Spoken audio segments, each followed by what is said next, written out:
दोस्तों बहुत दिनों की बात है। ये बात उस ज़माने की है जब हमारे देश में गुरुकुल हुआ करती थी। उस टाइम पे जो गुरुकुल थी बहुत ही यूनिक और अपनी आध्यात्मिक शक्तियों के लिए फेमस हुआ करता था हमारे देश में।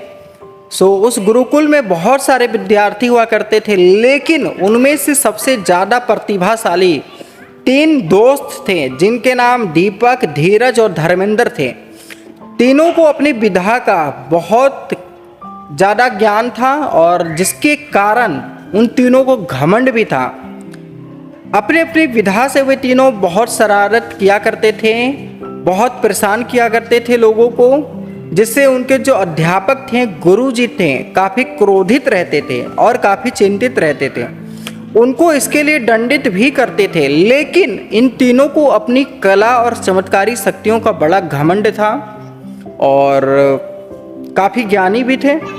टाइम इसी तरह निकलता गया, टाइम बीतता चला गया, लोगों की एजुकेशन पूरी हो गई और अब टाइम आ गया जब उनका जो एजुकेशन थी वो पूरी हो गई। फिर क्या था, तीनों दोस्त अपने घर चल दिए। यह तीनों दोस्त भी एक ही गांव के थे और सबसे बड़ी बात, ये तीनों में गहरी दोस्ती भी थी और तीनों ने डिसाइड किया मिलकर कि वे एक साथ चलते हैं, क्योंकि एक ही गांव के थे। तो फिर तीनों दोस्त एक साथ निकल गए। 12 साल के बाद लोग अपनी फैमिली से मिलने वाले थे तीनों दोस्त। तो तीनों दोस्त एक जंगल के रास्ते अपने गांव को चल दिए। उस रास्ते में जंगल जो था काफ़ी तीखी जंगल थी, बहुत आमने सामने बहुत सारे पेड़ पौधे थे। तीनों दोस्तों ने देखा कि जंगल में बहुत सी हड्डियां बिखरी पड़ी थी।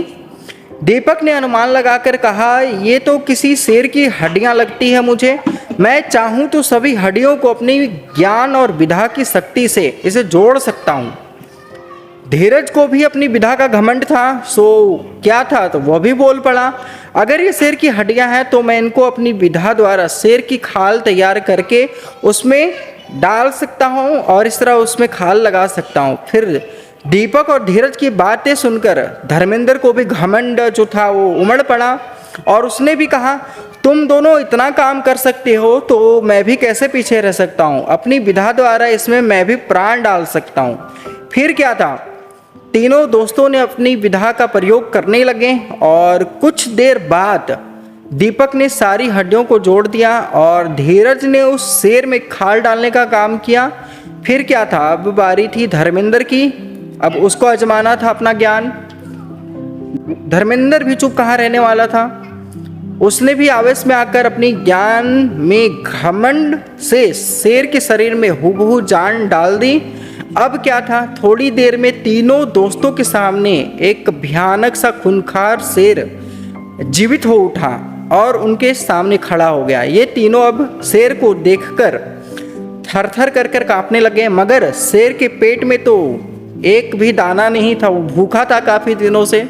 वह भूख के मारे गरजता हुआ तीनों दोस्तों पर हमला कर बैठा और मारकर खा गया और फिर शेर मस्त होकर अपना पेट भर कर उस जंगल की ओर चल दिया। तो दोस्तों, सीखने वाली बात यह है कि इस कहानी से हमें यही शिक्षा मिलती है कि हमें कभी घमंड नहीं करना चाहिए।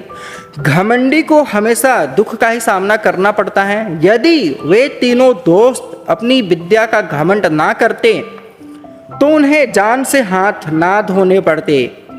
तो दोस्तों, हमें अपनी विद्या का हमेशा सोच समझकर प्रयोग करना चाहिए। काश वो तीनों दोस्त भी सोच समझकर काम किए होते। तो दोस्तों, उम्मीद करता हूँ ये कहानी आपको अच्छी लगी है। अगर अच्छी लगी है तो लाइक, शेयर एंड सब्सक्राइब भी कर देना। मिलते हैं फिर एक और एक्साइटिंग वीडियो के साथ, तब तक के लिए जय हिंद।